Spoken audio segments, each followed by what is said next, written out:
दोस्तों नमस्कार। आज हम एक नए टॉपिक फैंटेसी, दमदार है फैंटेसी पावर, इसके विषय में हम कुछ जानना चाहेंगे। आखिर ये फैंटेसी दमदार, इसका मतलब क्या हुआ? दोस्तों, फैंटेसी कहते हैं कि एक कल्पना लोक में जब विचरण करते हैं, फैंटेसी कहते हैं ज़रा हकीकत से दूर। लेकिन अगर देखा जाए तो जो कल्पना शक्ति है वो कहीं न कहीं आपके यथार्थ के धरातल पर ही आधारित है। क्या आप ऐसी किसी वस्तु का, ऐसी किसी शय की कल्पना कर सकते हैं जो यथार्थ में न हो? अगर मैं आपसे कहूं कि भाई ये मेरे हाथ में एक एप्पल है, आप इसे एप्पल समझ करके लीजिए, तो आपके मानस पटल पर एक एप्पल की तस्वीर आ जाएगी। मैंने कहा मोहतरमा, आज आपका बर्थडे है, हम भूल गए थे, ये लीजिए गुलाब का फूल।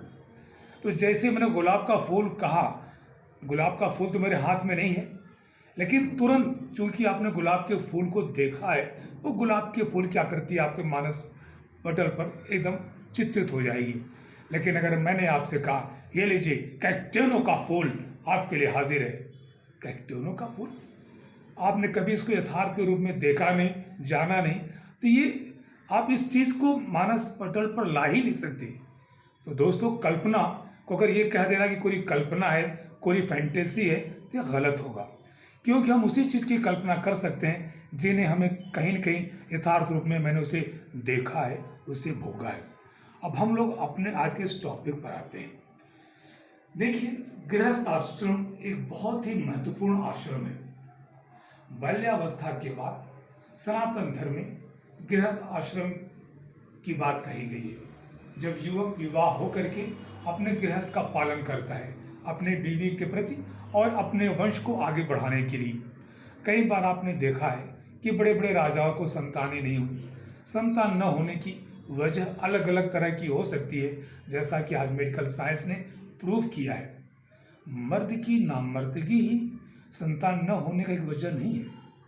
पूर्णतया मर्द होने के बावजूद, पूर्णतया नारी होने के बावजूद कभी कभी वो कपल, वो पेयर संतानहीन हो जाता है, क्योंकि संतान होने और न होने की वजह केवल नारीत्व और आपकी मर्दानगी पर ही डिपेंड नहीं करता।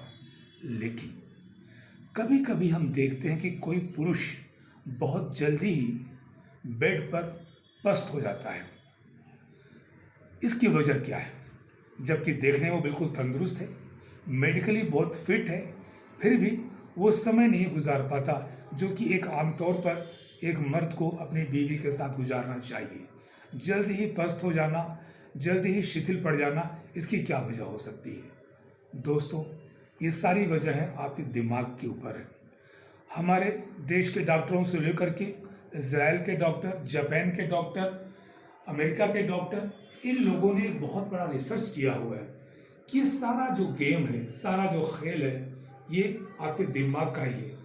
महर्षि वात्स्यायन आप सब लोग जानते होंगे, जो कि काम सूत्र के सूत्रधार कहे जाते हैं।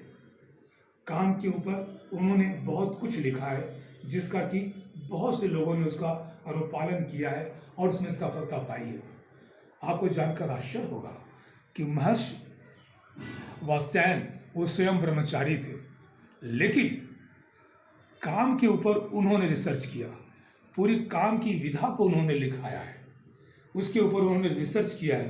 काम में किस तरह से आप प्रवीणता प्राप्त करें, उसकी सारी चीज़ें उन्होंने अपने काम सूत्र के उस काव्य में, उस गद्य में लिखा हुआ है।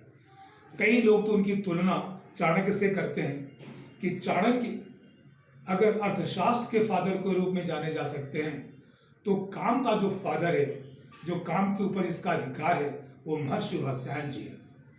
तो दोस्तों, उन्होंने भी इसमें इसी काम का जिक्र किया है कि सब पुरानी दिमागी चीजें हैं।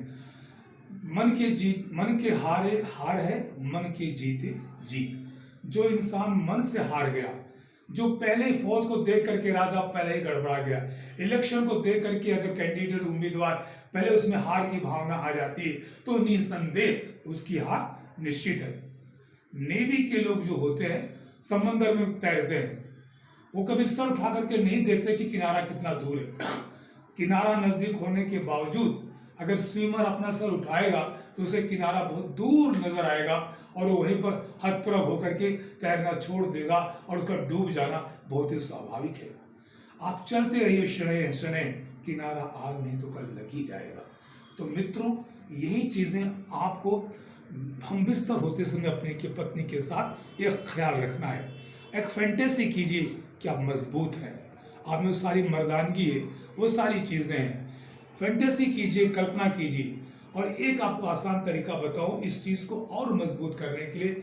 जैसा योग के बारे में बहुत कुछ कहा जाता है, ये सत्य है। योग केवल आपको शारीरिक रूप से ही बलवान नहीं बनाता, बल्कि मानसिक रूप से ही बहुत अधिक बलशाली और धैर्यवान बनाता है। और काम के लिए आप में गतिशीलता होना, धैर्य होना बहुत ज़रूरी है।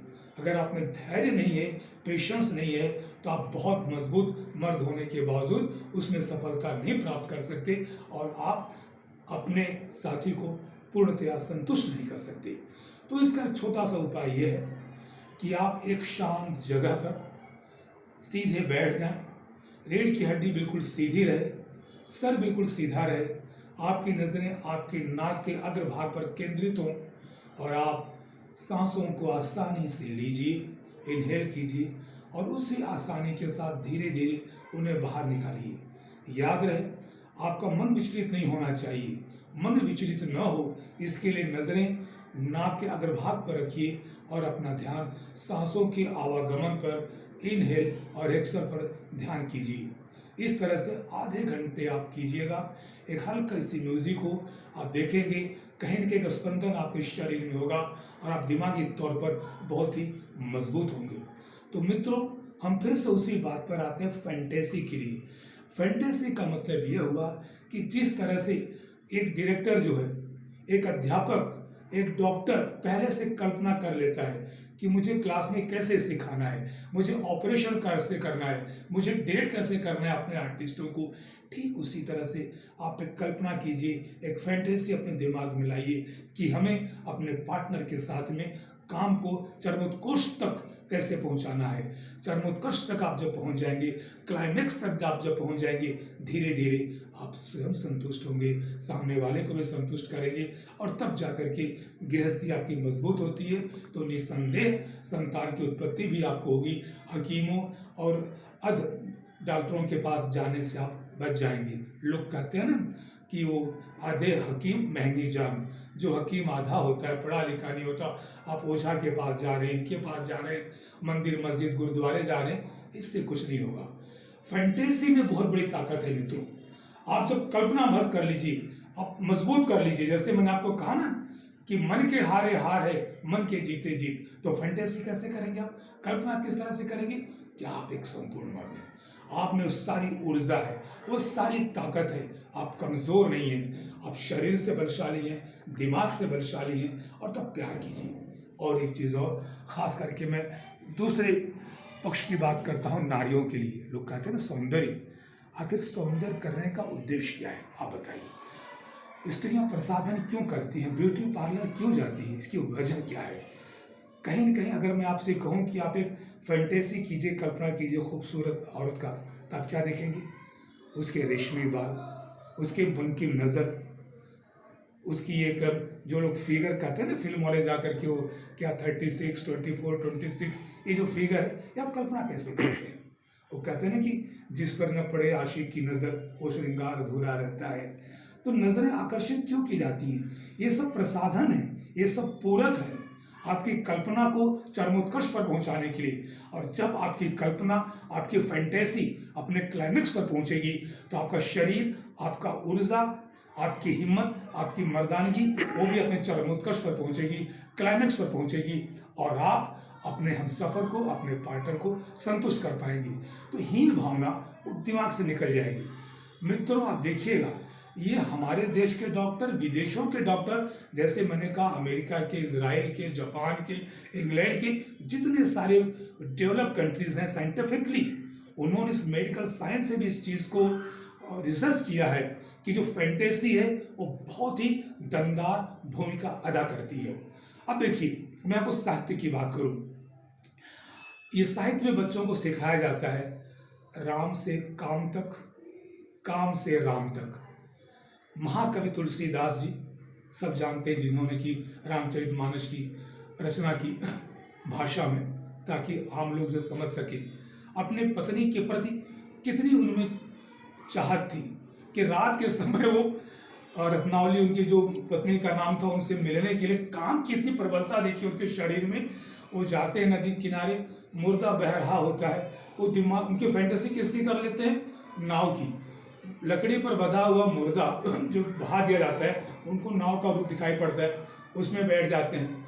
उस पार उतरने के बाद उनकी पत्नी जो है रत्नावली ऊपर रहती है, सांप लटक रहा होता है, उनके दिमाग में आता है जैसे कोई रस्सी हो, तो रस्सी पकड़ लेते हैं, उसके पास अब जाते हैं। तो इतना धिक्कारती है वो कि आप एक चर्म के शरीर के लिए, हाड़ खून से बने हुए शरीर के लिए इतना प्रेम आप में है कि मुर्दे को नाव समझ ले रहे हो, सांप को रस्सी समझ ले रहे हो।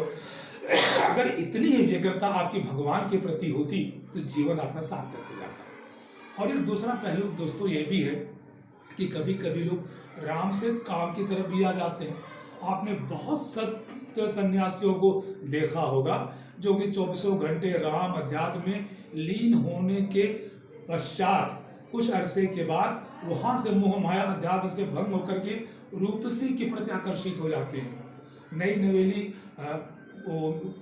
जो हसीनाएं होती हैं उनके प्रति, इश्क के प्रति, मोहब्बत के प्रति, इस चर्म और हाड़ से खून से बने हुए शरीर के प्रति, ये क्या हो गया, राम से काम तक उल्टी गंगा बह रही है। भक्त गोस्वामी तुलसीदास जी काम से राम की शरण में आए, और यहाँ पर कुछ महात्मा ऐसे हैं राम की शरण से वो काम की शरण में आ रहे हैं, जीवन को और भी एकदम से व्यर्थ बना रहे हैं। तो जीवन को सार्थक बनाइए, आप गृहस्थ आश्रम को अपनाइए, अध्यात्म में भी आपका मन लगा रहेगा, गृहस्थ में भी आपका मन लगा रहेगा, आप भी संतुष्ट रहेंगे, पत्नी भी संतुष्ट रहेगी, लोग संतुष्ट रहेंगे, परिवार आपको आगे चलेगा। तो मित्रों, फैंटेसी, आपको किसी डॉक्टर के पास और अननेसेसरी ये मेडिसिन, अंग्रेजी दवाइयाँ, देशी दवाइयाँ कुछ भी लेने की आवश्यकता नहीं है। ये सारी जो काम की भावना है आपके दिमाग के ऊपर डिपेंड करती है, और फैंटेसी का जन्म कहाँ होता है, दिमाग में। तो अच्छी अच्छी चीजें काम के प्रति आपके दिमाग में लाएंगे तो स्वतः आप में काम की भावना जागृत होगी, प्रबल होगी, और आप अपने पार्टनर को भी संतुष्ट कर पाएंगे, क्लाइमेक्स तक पहुंचाएंगे और स्वयं भी संतुष्ट होंगे। तो मित्रों, ये दमदार फैंटेसी के बारे में एक बार आप अवश्य विचार करके इसे आजमाइएगा। धन्यवाद। दोस्तों, कमलेश जी ने फैंटेसी पावर के बारे में बहुत अच्छा बताया है, और आप हमारे चैनल को लाइक करें, सब्सक्राइब करें और देखते रहें। आपको ऐसी अच्छी ज्ञान की बातें आपको मिलती रहेंगी। नमस्कार।